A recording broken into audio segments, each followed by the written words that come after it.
Hey fam, head coach Margot here with your trainer tip Tuesday. So today I want to bring a little bit of insight to you guys regarding our different types of workouts. So you guys know that we have Metcon days, we have classic days, and we have a strength day. So today I want to give you a little bit more information about what you should be looking for and what you should be getting out of your strength days. Okay, today we had a strength day, we got a strength week coming up right now. So on Thursday, you got another strength day, Friday, another strength day. So I want you guys take some of these tips and use them going forward into our next strength day and moving into the next year.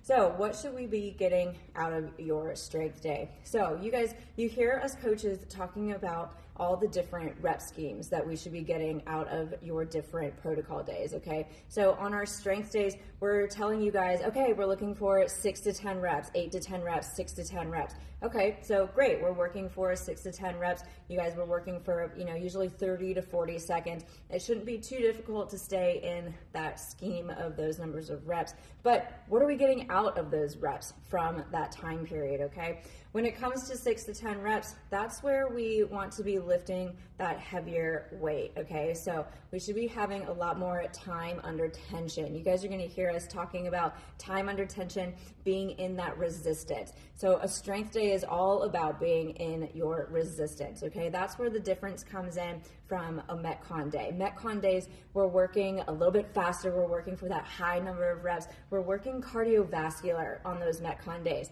So when it comes to a strength day, we're not getting as much of the cardio aspect out of it. We want to be slow, intentional, and methodical. You're going to hear me talking about those words a lot coming up, okay? So slow it down. Let's slow our roll, you guys. Strength days, we want to be focused on the actual movement. We want to think about getting a lot more mind-body connection. When you go into your movement, I want you to actually think, okay, what muscle group am I using here? And then physically think, okay, I am using this muscle group to get the work done. Okay, so if you're in a bicep curl, here we go. We're down at the bottom. You're going into that curl. Okay, what muscle group am I using? I'm using that muscle on the biceps. So you're curling it up to the top. You actually think about your bicep doing the work for you, okay? So when it comes to that intention, you guys really think about what the movement is doing and being methodical about your movement. I know we have a short period of time to get these workouts in. 30 minutes, we're in and out. We think we have to rush through everything. But when it comes to that strength day, it's okay to slow it down. Again, you're only trying to get 6 to 10 reps. So when it comes to that 6 to 10 reps, go ahead and pick up that heavier weight, okay? When you are picking up that heavier weight, those last 2 reps should be the most difficult reps, okay? And I don't mean just like, okay, I made it to number 10, whew, that was tough. No, number 8, number 9, number 10, you guys, oh my gosh, I don't know that I can get one more rep out. I don't know that I can even finish this rep. That is how hard you should be working on that resistance, okay?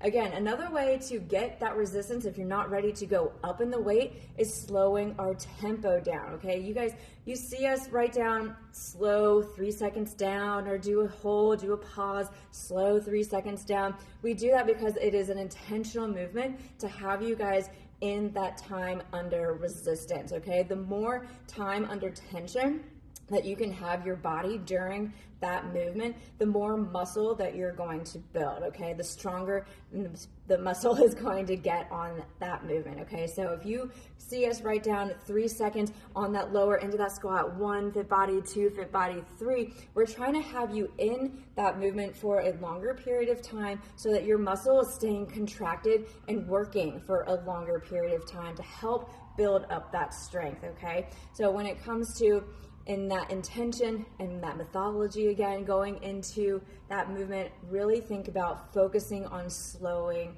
down your pace, okay? This is where you can build up a lot of strong muscle. We're not getting high into that cardiovascular. So I want you guys really take some of these tips into your next strength day. Again, when you come in, if there's a cardio movement or a cardio machine that you see on your strength day, so for example, yesterday and today we had the ski ergs out on a strength day. Okay, we typically think the ski ergs, all right, we got to go fast. We're getting our heart rates up there. Sure, we are doing that. But just because it's a cardio type of machine doesn't mean that you can't get good power and strength out of that movement. So a lot of times you'll hear me say, okay, pull with power when you're on that ski. I want you guys to think about pulling with your entire body as strong as you can. You don't necessarily have to go faster. It's not always about speed, especially when it comes to that strength day. You can use that ski to really use as much power as you can out of those pulls.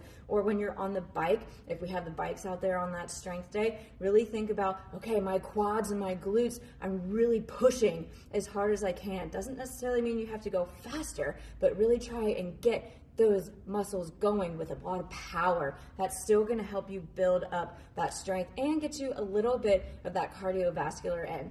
The reason we add in a couple, maybe 2 cardio movements into a strength day is because it is a boot camp style workout, okay? We are in here for 30 minutes. You're working for 24 solid minutes in here. Most of us might be sedentary, and this might be your only chance to get your heart rate really up for the day. So we throw in a few cardio movements, let your body get a little bit of that heart rate going. So that's why you might see those movements in there. But just because it is a cardio type of movement doesn't mean you can't get power and strength out of that movement. So when you come in here and you see, okay, maybe, there's jump squats. You don't necessarily have to do super fast jump squats. Think about the power and the intention that you get out of that movement. So I want you guys take some of these tips going forward into your next strength days and think about, okay, slowing it down and I'm being time under tension, getting as much resistance, fighting the muscle from giving out, okay, and going all the way to that failure point. Failure on a strength day is incredible. That is where your muscle is really going to grow and really going to build. So when you get to the last couple reps, if you're not fighting with everything you got, I think you can go either a little bit heavier or you can fight the resistance just a little bit more. Slowing your tempo down is just as beneficial as going up in weight. So if you're right at that crossroads of not quite ready to go higher in weight, slow down your tempo, because that time under tension is crucial on your strength day, you guys. So I hope you take a few of these tips and use them going forward into your strength days, and we'll cover a little bit more about your metabolic days and our classic days on the next Trainer Tip Tuesday. So hope you guys have a great rest of your Tuesday, and we'll see you guys back here next week. Ciao!